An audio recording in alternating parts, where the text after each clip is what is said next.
Bismillahirrahmanirrahim. Assalamu alaikum to all of you, dear students.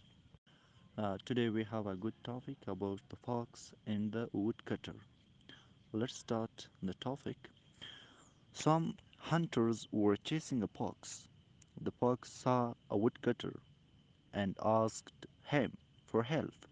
Please hide me, kind woodcutter, the fox said.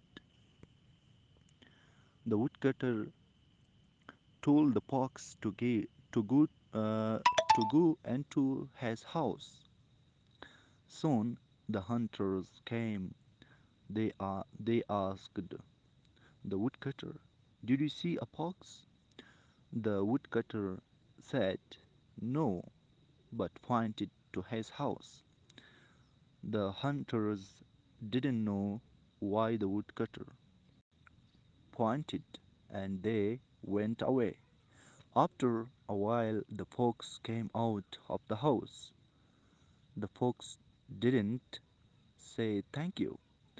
The woodcutter got angry at the fox and asked, "Why don't you say thank you?" I wanted to I wanted to thank you, the fox said, but I saw you signal to the hunters. Your words didn't match your actions. راځو پښتو معنا ته The fox and the woodcutter.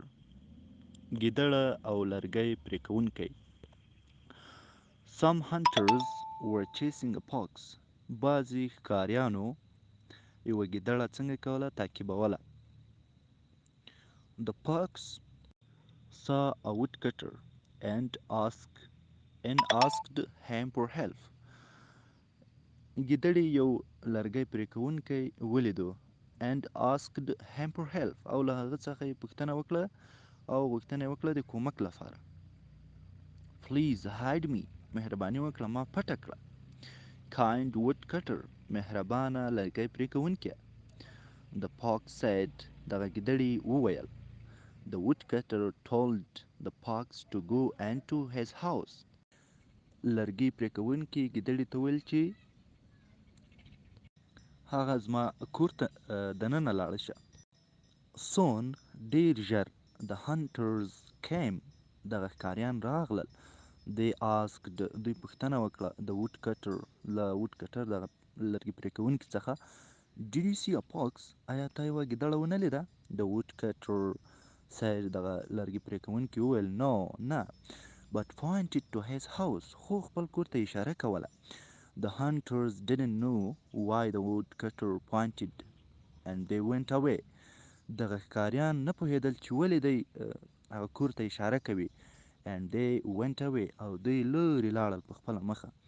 After a while the fox came out of the house. وروسته له ډېره وخته ګیدړه د باندې راوتله کور څخه. The fox didn't say یا don't say thank you. دغه ګیدړې مننه ونه کړه له د woodcutter لرګي پرې کوونکي څخه. The woodcutter got angry at the fox and asked. دغه لرګی پرې کوونکی په ګیدړې باندې غوسه شو and asked او پوښتنه یې وکړه Why don't you say thank you؟ تا ولې له ما څخه مننه ونه کړه؟ thank you مننه دې ولې نه وویل؟ ګیدړې بیرته ځواب ورکړ I wanted to thank you. ما غوښتل چې له تا څخه مننه وکړم. The fox said.